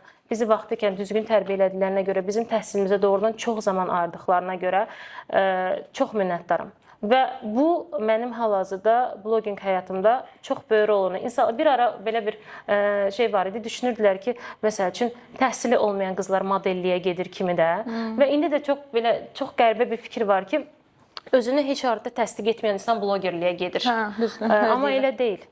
Yəni mən onu göstərmək istəyirəm ki, doğrudan elə deyil. Çox gözəl təhsilli hal-hazırda var. Bizim blogerlərimiz çox gözəl təhsilli, danışıq qabiliyyəti olan. Bəli, bəlkə o qədər məşhur deyillər. Amma mən çox ümid edirəm, çox inanıram ki, bu sfera asta-asta dəyişəcək. Sonuncu dəfə nə vaxt ağlamısan? Bəs şey olaq da. Sonuncu dəfə nə vaxt ağlamışam? Nə vaxt? İndi ağlamadığım günləri sayıram və çox xoşbəxtəm ki, ağlamıram. Yenə deyəcəm, hamiləlikdən sonra dəhşət çox ağlayırdım. Çünki hormonlar. Yəni sonuncu dəfə nə vaxt ağlamışam? Dünən axşam gülməkdən ağlamışam. Maşallah, ta ki həmişə gülməkdən ağlayasan. Amma yox, kaş ki olmazdı. Gecə saat 3-ə qədər yatamırdım. Başımdan bir ağrı tutmuşdu. O qədər gülmüşdüm ki, mən yataq otağındayam, telefondayam. Normalda xasiyyətim deyil gecə Instagrama baxmaq. Son zamanlar dəhşət ilişirəm və bu xasiyyətimdən xoşum gəlmir. Bugün özümə bu zinnik qurmuşam ki, bu olmasın yatım vaxtında. Instagrama baxıram, Toğrul da digər otaqdadır, PUBG oynayır. Nəsə, biz də həmişə baxanda birimizə videoları atırıq. Videonu attım buna, dəhşət gülməli videoydu. Bu da mənə görən WhatsApp-a yazıb ki, bir dənə Instagrama gir, bir dənə Instagrama gir, sənə bir şey göndərəcəm, bax. Ay Allah, bu mənə göndərdiyi də ondan gülməli. İndi gülürəm, uşaq yatır, asta-asta gülürəm. Bir də gördüm, Toğrul gəldi. Toğrul gəldi. Aç videonu. Ay Allah, indi o mənə göstərdi. Biz o sakit atmosfer olur. Dəhşətli zətdə müəllim sakit olur. Adama dəhşət gülmək gəlir. Zəng çalınaz o gülmək gedir də. Burada da sakit, uşaq yatır. Gülmək olmaz. Gülür. Açam video. Ha gedir. Paduşkanı tutmuşam üzümə. O da gülür. Mən də uşaq gözümdən yaş gəlir. Otaqdan çıxdım ki, bu dəqiqə uşaq duracaq da. Yəni belə ağlamaq da olub. O birisi ağlamaq da bir gün əvvəl olub. Yenə Toğrul sağ olsun, bütün emosiyaları mən yaşadan Toğruldur. Balansız saxlayırdı Toğrul. Bir dəfə belə ağlayırsan, belə ağlayırsan. Instagramdan yan-yana oturmuşuq divanda. Mənə bir Instagramda post göndərdi, deyir, bir dənə aç bax. Dedim, Toğrul, yox da. Toğrul çox emosional postlar göndərir, həmişə mənə ağladan postlar. Deyirəm, eləmə də qız. bu günə qədər eləyən olmayıb zaten. Eləyir. Qız bir gün eşidəndə dedi ki, aç bax, dedim ki, xoşuna gələcək. Aç bax. Açdım, baxdım, orada da indi çox karusel postlar dəbdədir, itə aid idi. Şəkillərimi çəkib, özü də mənə atıb dünya paylaşmışam bu Instagramda, qoy insanlar görsünlər. O qədər ağlamışam, o qədər içini qucaqlayıb, o qədər ağlamışam. İtlərə aid post idi. Mən həmişə deyir ki, uşaq doğulandan sonra iti biraz kənarlaşdırmısan. Deyirəm, mən çatdıra bilmirəm, mümkün deyil. Eyni qədər, əvvəlki qədər ikisinə də diqqət. Yəni uşaq da diqqət tərbir, it də diqqət tərbir. Və məni həmişə manipulyasiya eləyir ki, bəs itlə daha çox oynayım. Bu postu mənə göndərdi. Ay Allah, indi Gucci-ni qucaqlamışam, bir ağlamaq ağlayıram. Bir ağlamaq ağlayıram. Yazıq nə olsa Gucci oldu. Yadıma düşdü ki, çoxdan qulaqlarını təmizləmirəm. Tutdum gecə-gecə uşağın qulağını təmizlədim. O da yazdı, səhərə qədər qulağım belə yata bilmədi. Nə oldusa başımda gitti çox. Gucci deyir, mənimlə bir də maraqlanma. Gucci deyir, qurban versən, mən unut arada, unut. De. Bu arada ən çox sevdiyim blogerlərdən biridir. Çox sevirəm. Rəvan. Kim? Şeyma Sıvaş.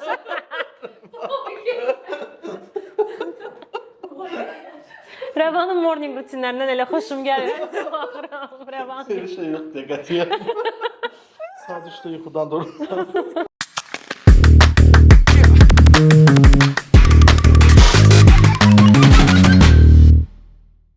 Münasibətdən danışmışkən Günel, bizə çox maraqlıdır. Bəlkə də təbii ki, izləyicilərim bilir, amma kim ki bəlkə də səni izləmir və mən, yəni mən səni izləyirəm, amma demək istəyirəm ki, bilmirəm tanışlıq hekayənizi. Yaxşı, kamerada çöləcə Günel'ə tanışlıq hekayəniz gəlsin. Rəvan, bu biabırçılığa son versin. Hekayəmiz Instagram üzərindən olub. Wow. Həyatımı dəyişən Instagram. O vaxt deyirdim ki, mən tanış olduğum insan, hələ ailə qurduğum demirəm, amma tanış olduğum insan ümumiyyətlə sosial həyatı olmamalıdır. Bu Instagramlardan falan tamamilə uzaq bir insan olmalıdır, amma deyirsən saydığı say, gör fələk nə sayır. Toğrul'la ilk tanışdığımız, mən o vaxtı Amerika uçmalıydım. İki gün qalmışdı deyəsən, səhv etmirəmsə və bir xanımın səhifəsində gördüm ki, Toğrul'un master klası olacaq. iPhone-a çəkilişlə bağlı, telefon çəkilişlə bağlı master klass. Mən də o vaxtı yeni iPhone almaq istəyirdim və insan həmişə yeni iPhone alanda düşünür ki, görəsən niyə alım da, yəni eyni şey olacaq, nə bilim filan beşməkən və hamı da həmişə kamera üzərindən deyirdi ki, kamerası dəhşətli belə elə. Dedim kakraz master klassa gedim, baxım görüm əgər kamerası okeydirsə, Amerika uçurum, oradan elə alım özümə. Yazdım Toğrula ki, bəs sizdə master klass ancaq bir gün olacaq, yoxsa davamlı olacaq? O da dedi ki, yox, ancaq bir gün olacaq, gəlməniz çox tövsiyə edirəm, çünki belə maraqlı olacaq, belə başa salacağım, elə başlayacağım və orada da yazdım ki, mən gələ bilmirəm, çünki Amerika uçuram, amma iPhone almaq istəyirəm, ona görə soruşuram. Deyəsən elə orada bir neçə sual verdim, o mənə suallara cavab verdi ki, hə, belədir, elədir, kamera ilə bağlı. Nəsə, belə söhbətimiz formalaşdı, amma yəni elə belə uzun-uzun danışmadıq. Amma bundan aylar öncə bir dəfə bir video paylaşmışdım. Geyim videosuydu. Belə bir ara çox dəbdə idi. Musiqini məsələn ayağı vurdum, tak geyim dəyişdi kimi. Orada musiqinin o taktına düşmək çox önəmli idi. Mən də inandırım sizi, Azərbaycanda onu eləyənlərdən çox nadir adam o takta düşə bilir dedi. Eləsi olur, belə eləyir, 5 dəqiqə sonra hələ gəldi filan. Yəni bilmirəm, Toğrul nəsə qərara gəlmişdi ki, mənim o videom o qədər də uğurlu deyil və aylar öncə, 3 ya 4 ay öncə mən o videonu paylaşanda videoma cavab olaraq yazmışdı ki, videonu yəni çəkirsiniz, amma bu takta düşməyi də öyrənsəz. Nəsə biraz yetərincə kobud bir şeydi. Ay, nə maraqlı. Nə xeytir kimi, nə də belə şey yazmamışdı, amma yazmışdı da yəni bu sözdə. Toğrul tanıyan zaten bilir ki, bu onun xəsiyyətidir. Bir şey bəyənmədisə, heç nəyə düşünmədən deyəcək ki, bunu bəyənmirəm. Bunu yazmışdı. Mən də şey elədim ki, kim ki mənə belə şey yazır? Nəsə mən buna cavab verdim. Biz bir-iki cümlə orada danışmışdıq və mənə başa saldı ki, Toğrulun biraz o xasiyyət var. Ümumiyyətlə Toğrulun necə bir insan olduğu üçün onu gərək biraz yaxından tanıyasan. İlk çünki insana çox emosional, çox belə səsli, küylü, kobud gələ bilər, amma sonra tanıdıqca görürsən ki, daxilində elə deyil. Sonra ondan sonra həmin bu hal oldu. Master class olan, yəni bu hal və mən Toğrula yazdım, o mənə geri dönüş elədi filan. Onda da necə oldu? Danışdıq. Mən başa düşdüm ki, Toğrulun artıq master klası olmayacaq və mən ora düşə bilməyəcəm. Yəni elə belə söhbət deyəndə də sağollaşmaq filan yox. Instagramda zaten yazışırdıq. Növbəti gün mən Amerika uçmalıyam. Gəlirəm hava limanına və treninqə gedirəm, işdən göndərirlər. 2 nəfər iş yoldaşı gedirik. Gəlirəm hava limanına, həyatımda ilk dəfə də belə bir şey başıma gəldi. İnşallah bir də olmaz. Yəni heç cür açılmır. Biletimi vururlar, sistem açmır. Biletimi vururlar, sistem açmır. Başa düşə bilmirik nə olur. İş yoldaşım keçir, hər şey okeydir. Mən heç cür keçə bilmirəm. Vizam var, səfirliyə qədər zəng vururlar. Hər yer okeydir. Mən uçuşa keçə bilmirəm və tez də gəlmişəm. Yəni deyim ki, orada bəzən olur, yerdə olur filan. Yəni hər şey okeydir, keçə bilmirəm. Qismət də yəni heç cür alınmadı. Mən də biraz rahat idim. Çünki zaten işdən göndərirlər və bilirdim ki, yəni qarşılayacaqlar bunu. İşə zəng vurdum, məlumat verdim. Dedilər ki, Günel okey alınmırsa. Təyyarə uçana qədər, təyyarə qalxana qədər durmuşam orada. Bilmirəm niyə, əlbəttə ki, zaten son anda sən orada keçə bilməzsən. Axşam qayıtdı və story qoymuşdum ki, mən uçuram. Sonra da gəldim, evdə story qoydum. Yenə eyni çavadan ki, mən qayıtdım. Bu dəfə getməyə alınmadı. Toğrul buna cavab yazır ki, nə oldu belə ki, o vaxt Toğruldan başqa yəni hamı da yazmışdı. Çünki oradan qəribə bir situasiyadır. Mən də ona başa salıram ki, belə bir şey mənə təklif eləyir ki, bəlkə axşam görüşək, çıxaq, gəzək filan nəsə belə bir şey. Mən də o ərəfə elə bir ərəfə idim. Qızların hamısının həyatında olur. Dedim ki, heç bir münasibət, heç nə istəmirəm. Mən rahat yaşamaq istəyirəm də. O qədər məyusluq olur ki, deyirsən, bəs, yetər. Dedim ki, nə fikirləşdim? Dedim, fotoqrafdır. Baxdım şəkillərə falan, dedim, bu nə qəşəng şəkillər çəkir. Qoy dostluq eləyim, niyə də yox, eyni sferadayıq. Görüşüm, gedə gəzək. Zaten yəni mənim alanımda deyil, o kobudluğu da yadımdaydı. 4 il desən təxminən. Dedim ki, zaten bu insandan yəni bizim aramızda heç nə ola bilməz. Bu ilə ümumiyyətlə heç nə ola bilməz. Rahat görüşüb, yəni dostluq eləyə bilərəm. Nəysə, çıxdıq ilk dəfə görüşə. Siz mənim görüşə getməyimi görməliydiniz. Mən nə halda getmişdim. Bir dənə enli ev şalvarı, bütün tifti. Bir dənə jaketim var idi, axşam idi. Jaketim var idi, həmişə Gucci-dən çıxanda onu giyinirdim ki, çox istidir, rahatdır. Amma bir gündə idi ki, jaket. Özüm elə giyindim ki, onun xoşuna gəlməyim. Çünki istəmirdim də, o belə hiss eləyim ki, mənim xoşuna gəlməyim. Yazışmada da zaten onu hiss eləmirdim. Dedim, böyük o da mənimlə dost kimi, sadəcə çıxaq gedib danışaq, biraz gəzək. Dedim, okey də çıxım, danışım, görüşədə, svidaniya da deyil də. Yəni demir ki, bir restoranda da gedir. Deyir ki, bu insan çıxaq gəzək. Mən də dedim, yaxşı, çıxaq gəzək, mən də gəzməli variantdayım. Mən hardan bilim ki, bu insanın sən demə ən çox sevdiyi elə qadını ev paltarında, heç bir makyajsız, sadə görməkdir. Həmin günü hətta nəsə girdiyi bir kofe yerinə kofe içməyə, orada mənə belə video çəkir. Video özüm baxdım, deyirəm, qurban, bu videonu silməm, burada nə gündəyəm də. Yəni, doğrudan bir vəziyyətdə getmişdim, saçım zadım belə filan. Akastam məndən o qədər xoşu gəlib ki, o videonu çəkib. Ondan sonra da heç nəsə görüşdü, bir 3 saat gəzdi, nə bilim o işindən danışdı, mən işimdən danışdım, çox şeylər haqqında danışdıq, ailələrimiz falan, nədənsə söhbətimiz o qədər o saat isinişdi bir-birinə. Amma yəni başqa heç bir fikrim yox idi da, yəni deyim ki, gördüm, ürəyim getdi ki, wow, mən bu insanı gözləyirdim ömür boyu falan, yox, amma mən onun ilk gündən xoşuna gəlmişdim. Amma sən gözlədiyindən daha yaxşı oldu sənin üçün sizin görüş, sizin bir yerdə vaxt keçirmək? Adi görüş keçirdik. Mən fikirləşdim ki, maraqlı insandır. Zaten görüşdən heç bir bəkləndim. Həyatda ən gözəl şeydir, heç bir bəkləntin olmayanda. Ondan sonra Amerikaya uçdum və Instagramdan yenə yazışmağa davam elədik. Amerikada vaxt fərqimiz var idi və bütün günü yazışırdıq. Çünki söhbətlər o qədər maraqlı gedirdi və o ərəfədə də elə bu blogging sferasında bir şey baş vermişdi, onu dəvət eləmişdilər, onun biraz konflikt olmuşdu, onu mənə danışdı filan belə agentliklər filan. O haqda danışa söhbətimiz o qədər şey oldu ki, yəni təsəvvür eləyin ki, mən Amerikadayam, bu burdadır. Mən yuxudan duranda bu yatır. Yəni mən yatanda bu durur. Nə o yata bilirəm mən. Çünki bütün günü danışırıq da. Sonra video kollara keçdi. Mən məsəl üçün dərsdən çıxan kimi bütün gün danışırdım, dərsdə ola danışa bilmirdim də. Mən dərsdən çıxırdım, danışırdıq. Belə nəsə isinişdi bir-birimizə. Toğrul çox emosional insandır. Bunu bir daha buradan deyim. Nəsə oldu, uca yadımda deyil. Nəsə xoşuna gəlmədi. Mən Toğrul o vaxtı çox rahat idi. Hansısa bir sözlə onun əsəbləşdirməyə, xoşuna gəlməyən söz demək. Nəsə bir söz dedim. Bu söz buna xoşuna gəlmədi. Bu sözün əsasında biz deyəsən nəsə küstük bir-birimizdən. O həddə küstük ki, bu məni bloka atdı. Səni bloka atmaq olar. Amerikadan peşkom gələrdim. Onu tapardım ki, yəni məndən heç bir kişi ayrılıb gedə bilməz və məni bloka ata bilməz.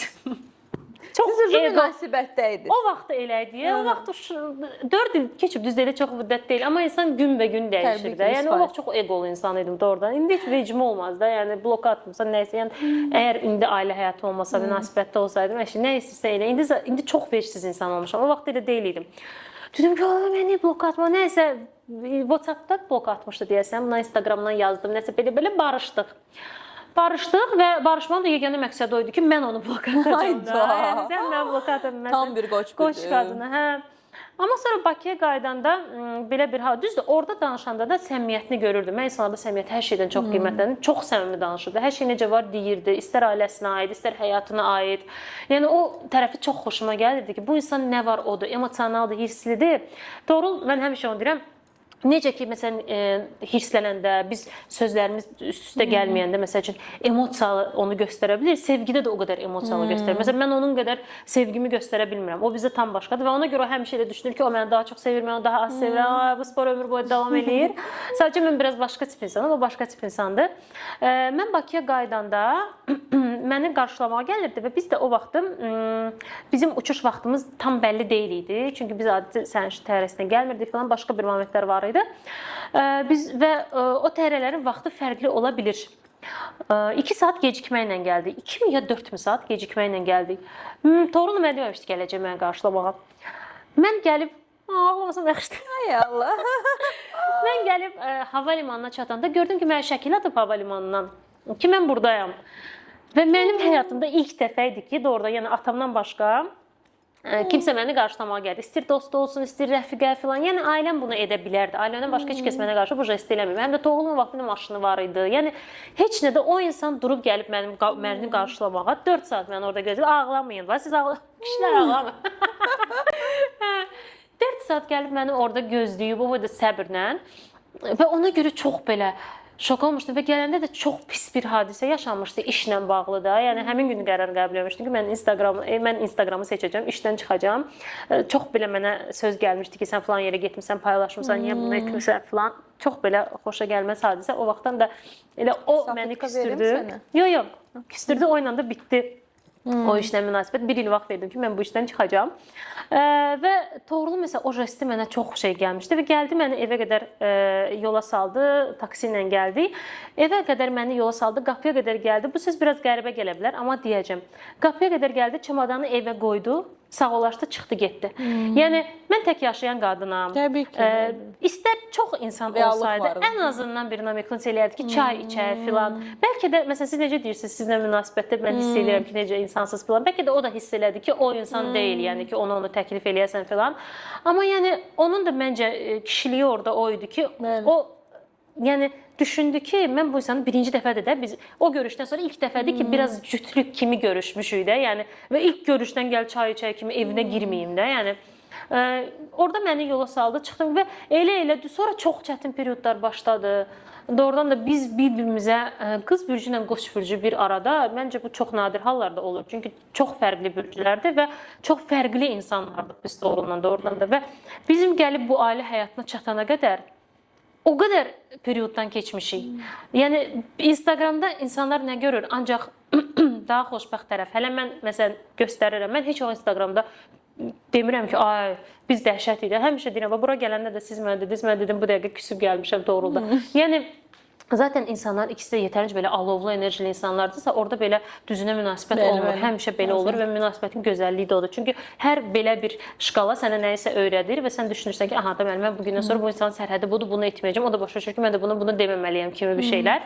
Və belə amma ilk tanışdığımızda, ilk 1 il yarım, yəni dəhşətli bir şey idi də bu münasibət və hər dəfə psixologiya deyirdim ki, mən niyə ayrılmıram? Mən niyə hələ də bu insanla? O da mənə həmişə deyirdi ki, ayrılmırsansa demək ki, bir səbəb var da. Yəni görə bu hara qədər gedəcək. Məsələn, burada da biraz belə elə, burada biraz altdan al kimi bir şeylər, amma altdan almağın, yəni həmişə deyirəm, tərəfindəyəm, qadınlıqsa biraz altdan almalıq, amma müəyyən bir yerə kimi. Yəni bu səni əgər stresə salmırsa filan, amma heç vaxt unutmaq olmaz münasibətdə kim kişidir, kim qadın.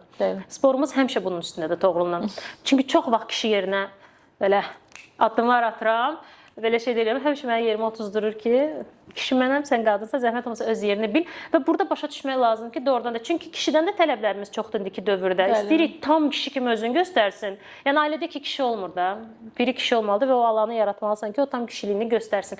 Böyük ehtimal ki, bax elə belə şeylər, yəni eyni vaxtda mən terapevtlə daim münasibətdə olmağım, onun məni yönləndirməyi, mən öz üstümdə həmişə işləyən insanım. Yəni 10 il qabaq günlərlə indiki günlərin arasında yerlə göy qədər fərq var da. Yəni mənim daim öz üzərimdə işləməyim, münasibətlərimizin üzərində işləməyim, yəni işləməyim mənim də, onun da. Çünki o da doğrudan da, yəni o da istədiyində moment çıxıb gedə bilərdi. Sağ olsun, getmişdi də bir dəfə. Ayrılmışıq. Bu Instagramda da bilirlər. Çünki o vaxt dönəmdə artıq bir yerdə paylaşımlarımız vardı. İnsanlar görürdü ki, biz bir yerdəyik və bir müddətdən sonra bir yerdə olmayanda hamı yazır, ayrıldınız, bir-birinizi follow eləmirsiniz, filan meşməkən başladı. Bir müddət sakit qaldım. Deyəsən, heç o ərəfə o qədər belə bir dəhşətli çıxışlar eləməmişdim. Sadəcə deyəsən demişdim ki, hə, ayrılmışım. Mən xoşlayan deyiləm belə. Nə bilim, belə elədi filan. Bu haqda da deyəsən, indiyə qədər danışmamışam. Harada danışacağım, harada çağırırlar? Bu mövzulara çağırılsa da bu mövzulara heç girməmişik. Ayrıldıq hardasa 4 ay danışmırdıq. Mən sonra hiss elədim ki, mən darıxıram, mən istəyirəm ki, biz barışaq. Biz barışayıq. Barışay nə idi? Barışay. Biz barışaq. Yəni barışmaq çox istəyirdim. Həmişə bir dənə özüm də həmişə xanımlar məsləhət istəyəndə, bu arada məsləhət verin, çox xahiş edirəm. Məsləhət istəyəndə məsləhət verirəm ki, bacardığın hər şeyi elə. Ki sabah düşünməyəsən ki, ayda kaş ki belə eləyərdim, bəlkə barışardıq, kaş ki bunu deyərdim, bəlkə barışardıq. Yəni əlindən gələn hər şeylə ki, sabah münasibət alınmasa da sən özünü yeməyəsən ki, mən bunu etmədim. Qapıda yatmaqları demirəm, daha bir dəfə elə, yəni gündə yox. 4 ay ərzində də Toğrulda nəsə bir momentlər olurdu. Məsələn, bir dəfə mənə hədiyyə göndərdi, çox sevdiyim bir şeydi, çoxdan istəyirdim olsun, tapmışdı onu necə sifarişimi, göndərmişdi. Mən də elə də fikirləşdim, yəni ki, bu da barışmaq istəyir. Neyse götürdüm buna yazdım, ben bununla görüşüm, oturum. Bilirsiniz o neopределенность var ya, Ruslar demiş ki, o insanı yiyir, bütün enerjini görürsən barışacaq, görürsən necə olacaq, görürsən bu belə, görürsən öyle. O insanı daha çox şey eləyir də. Bu da Allah canı sağ eləsin. Getdi Moskvaya, yəni qızlarla şəkillər filanlar, beş məkanlar, paylaşmalar filan. Yəni qısqanc deyiləm sözdük. Sonra neyse mən bunu çağırdım, gəldik görüşə. Bir 4-5 saat görüş çəkdim. Yenə gəzirdik Ağşəhərdə, gəzirdik, danışırdıq. Bütün görüş boyu mən bunu başa salmaq istəyirəm ki, mən barışmaq istəyirəm. Okey, bu səbəblərdən biz ayrılmışdıq. Doğrudan orada mənim də bəzi səbəblərim vardı. Məsəl üçün mən o ərəfədə çox bloqa getmişdim, çox iş, Toğrul ümumiyyətlə qalmışdı qıraqda filan. Beləsə Toğrul da çox romantikdir. Onun üçün o mövzular çox önəmlidir. Bir yerdə vaxt keçirdək, bir yerdə oturaq, kinoya baxan. Mən biraz o şeylərdən uzaqlaşmışdım. Zaten ayrılma səbəbimiz də buydu. Ortada dəhşətli bir səbəb də yox idi, amma Toğrul üçün dəhşətli səbəb. Əslində orada münasibət üçün dəhşətli səbəbdir. Yəni burada uyğun gəlmirsinizsə, mən də dedim ki, bax, işdən də çıxıram, amma işdə ona görə çıxmırdım. Yəni işdən çıxma səbəbini bayaq dedim sizə. Deyirəm, bax, işdən də çıxıram. Yəni bunlar hamısı düzələcək. Dedi, yox, mən orada nişanlanıram. Mənim sevgilim var. Mən də bilirəm ki, ola bilməz. Çünki bunu danışdığı müddətdə başqa mənə jestlər eləyir. Məsəl üçün, acısanmı? İstəyirsən kapuçino? Bəlkə sən diyetadasansa gedib bir də neçə olmasa banan yeyəsən. Məsələn, istəməyən adam 5 saat görüşü uzatmır da. Gələn kimi deyir ki, olsa mənə nə istəyirsən? Mənim sevgilim var. Mən bitirdim səndən də. Yəni, net deyil, başa düşdünüz. Amma belə mənə aparır, gətirir də. Belə emosional kaçeli Ruslar demişkən. Nəysə, sonda razılaşmadıq da. Dedi, yox, mən barışmayacağam. Mən də gəldim evə, belə ağlaya-ağlaya yolda, maşında gəldim ki, bu bitdi. Və ondan sonra çox rahatladım. Növbəti gün durdum, biri yenidən doğulmuş kimi. Bütün elə bir nə ağlamağı var, nə. Çünki mən bildim ki, mən əlindən gələn hər şeyi etdik və biz ayrıldıq. Mən artıq net idim ki, biz ayrıldıq. Qardaşımız mənə bir dənə mesaj yazdı ki, görüşə gedək gəzək. Onunla da barışdıq yəni. Mən həmişə deyirəm ki, onun səbəbləri var idi doğrudan da ayrılıq üçün. Ona görə də ayrılmışdıq. Amma mənim də səbəblərim var idi. Onlar da danışdıq, elədik. Məsələn, o gün bugün çalışıq o mövzulara girməyək, onları etməyək. Amma yəni ayrıldıq, barışdıq və yaxşı barışdıq. Amma barışsaq belə mən evli həyatı istəmirdim. Mən ona ilk gündən demişdim ki, mən hələ getməyi düşünmürəm. Mənim üçün kimdənsə yəni mən üçün ştamp lazım deyil ki, bu möhür var və biz ər-arvadıq. Biz zaten bir yerdə yaşayırdıq, bir müddət idi filan 5 mümkün. Dedi ki, mən ancaq o vaxt ərə gedəcəm ki, mən uşaq istəyəcəm və mən istəyirəm ki, mənim övladım düzgün, yəni pasportla, atası bilan belə artıq formalaşmış ailədə dünyaya gəlsin. Elə səbəbimiz də o idi. Zaten sentyabr ayında mən qərara gəldim ki, mən bu insanla ailə istəyirəm. Yayda toyumuz oldu, iyun ayında toyumuz oldu və sentyabrda da deyəsən elə mən paylaşdım Instagramda ki, biz uşaq gözləyirik. Zaten məqsədimiz uşaq idi. Çox xoşbəxt olun. Doğrudan da Çox sağ ol. hər cütlüyü bəyənmirəm.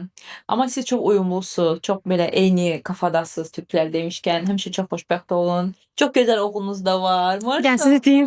Конечно. Oy. Eyni kafadayıq. Yok kövrək deməyəcəm. Yəni söz deyəcəm.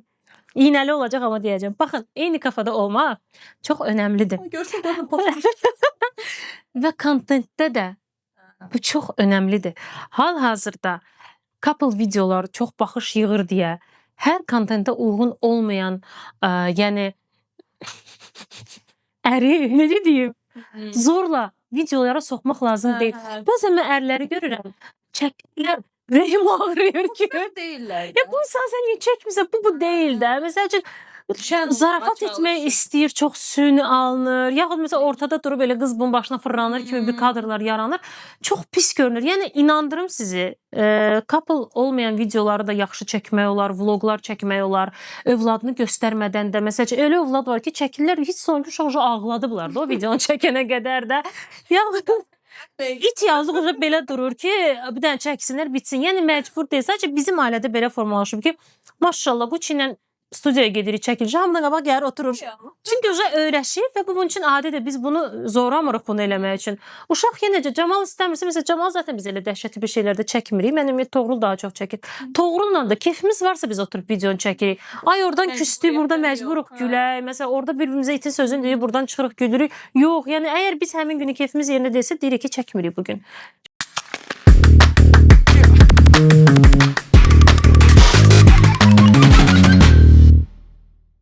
Günel, sonda sənə nə sual vermək istəyirəm. Hər kəsin bu həyatda öz missiyası var. Sənin missiyan nədir? Mənim missiyam bu həyatda yəqin ki, daha çox qadınlara aid olacaq. İlk növbədə əlbəttə ki, insan kimi səmimiyyət. Həm özündən, həm ətrafından və ən əsası özündən səmimiyyət. Mən həmişə, bütün bloqum da buna aiddir. Mən çox istəyirəm ki, qadınlar özlərini sevsinlər və özlərlə səmimi olsunlar. Yəni özünə sevgi, kosmetoloqa getməkdən özünə yeni bir paltar almaqla və yaxud bugün uşaqlarımı qoydum, mən bugün özüm üçün vaxt ayırdım. Bu özünə sevgi deyil. İnsan özünə sevgisi ilk növbətdə özü üzərində işdən başlayır. Və mən çox arzuluram ki, mənim bloqumun zaten məqsədi budur. Mənim bloqum qadınlar üçündür. Həmişə deyirəm, xahiş edirəm, işlər mən izləməsin. Qadınlar üçündür və mən istəyirəm ki, hər kəs ilk növbədə özü ilə səmimi olsun. Çünki özü ilə səmimi olan insanın ətrafla səmimi olmaması mümkün deyil. Həyatda ən vacib şeydir. Bir ana kimi missiyam isə əlbəttə ki, övladıma yaxşı tərbiyə, təhsil vermək və bu cəmiyyət üçün faydalı, bu cəmiyyət üçün gözəl, yaxşı bir insan yetişdirməkdə. Artıq hansı sahəni seçər, həyatda özü missiyasını özü düşünər, amma mən bir ana kimi yəni bacardım, bunun üçün bacardım hər şeyi deyirəm. Çox sağ ol ki, gəldin Günel. Çox xoş idi səninlə vaxt keçirmək. Mənə də çox xoş idi. Düzü gələndə nə qədər də belə hazır cavab olsam da həyəcan var idi. Dünən gecə düşündüm, bu sual versə də belə cavab verəcəm. Onu desə buradan belə deyəcəm filan və bir-birimizi tanımırdıq. Burada ilk dəfə tanış olduq. Ona görə biraz həyəcan var idi, amma elə gəlməyimlə həyəcan. Çünki gördüm ki, çox səmimi ortamdayım və nəyi demək istəyirəm? İstənilən belə bir proyektin ərsəyə gəlməsində sizlə bərabər arxa planda olan insanların da çox böyük əməyi var və onlara təşəkkür eləmək istəyirəm. Hal-hazırda dağılışıblar artıq, çünki doğrudan sona ancaq ən güclüləri qalır. Amma çox təşəkkür eləmək istəyirəm. Həm çox səmimi idilər, həm də bu verilişin yaxşı alınması üçün əlindən gələni elədilər və bu çox önəmlidir. Yəni çox gözəl komandanız var, özünüz kimi. Çox sağ olun, çox sağ olun.